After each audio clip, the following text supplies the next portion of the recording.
Hi everyone, this is Lauren Serenas, GKS batch 2016, attended Konyang University for my Korean language program and Hanguk University of Foreign Studies for my master's program in Indian and ASEAN Studies. So now we have finally decided, mag-a-apply ako sa GKS program at mag-a-apply ako sa university track. Now, our goal is to find out paano natin mapaliliit yung options? How do we narrow down our options? Sobrang daming universities, sobrang daming programs, saan ba ako dapat pumunta? So to be able to help you on that, I listed a few questions that you have to ask yourself. Number one that you have to ask yourself, ano ba yung interest ko? Ano ba yung gusto kong aralin? So I want you to list down maybe 2 or 3 courses or programs that you don't mind studying and delving into for the next few years. But interest, yun lang yung isa sa mga bagay na kailangan mong alamin. Number 2 na kailangan mo ring alamin to be able to identify the direction that you should head to, ano ba yung meron na akong magandang background?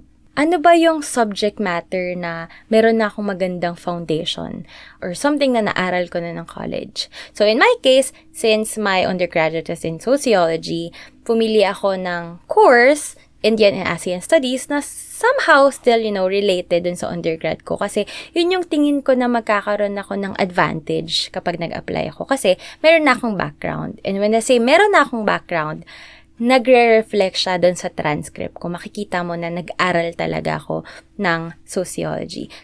Also, you have to ask yourself, ano ba yung klase ng trabaho na gusto ko in the future? So that will also determine ano ba yung course na dapat kong puntahan.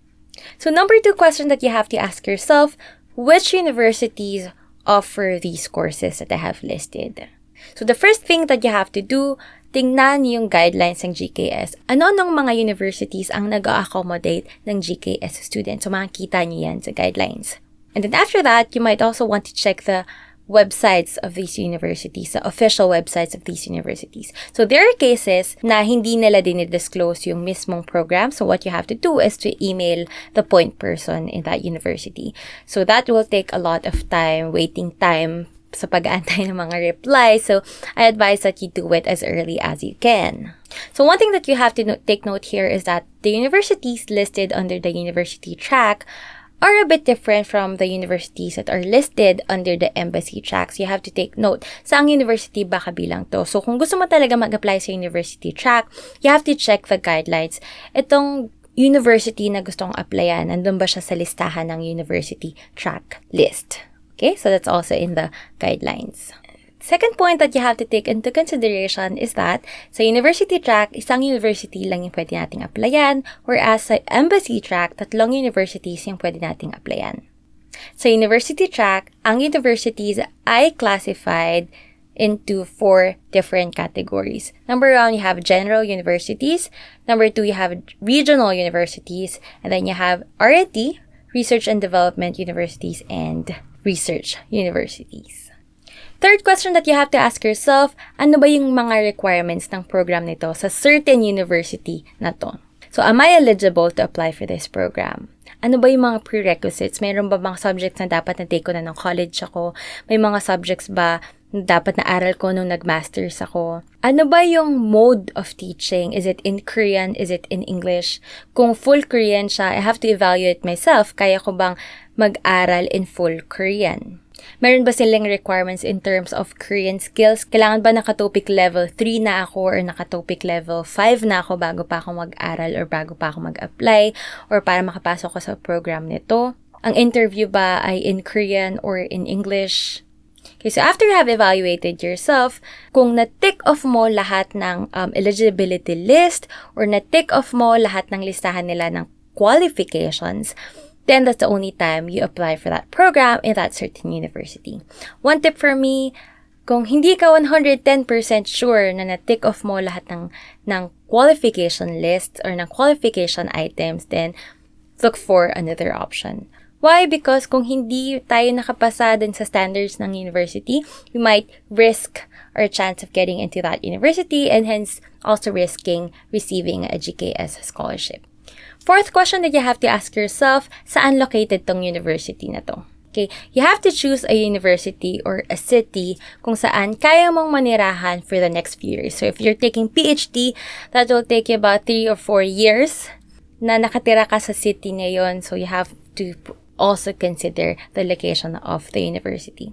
So one thing that I want you to pay attention to is that there are a couple of universities that have more than one location, okay, or one branch.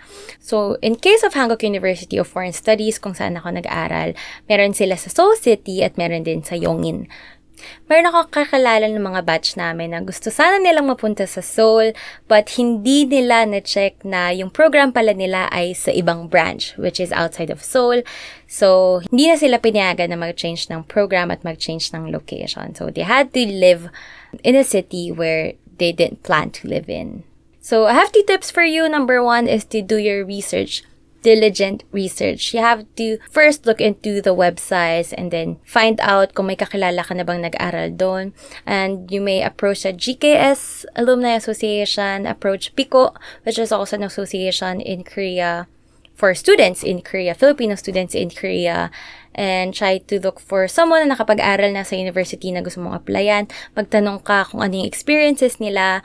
And kung wala ka talaga kakilala, you might want to find Facebook groups para sa mga applicants, kung ano na ba yung mga na-research nila so far, kung meron ba silang kilalang alumni in that certain university, in that certain program. And also lastly, check the quota. So sa guidelines ng GKS, makita nyo kung ilan yung quota for university track and embassy track sa Philippines. So you might also want to compare those two and find out saan ba ako mas may malaking chance para makapasok sa GKS program. So I hope this video helps.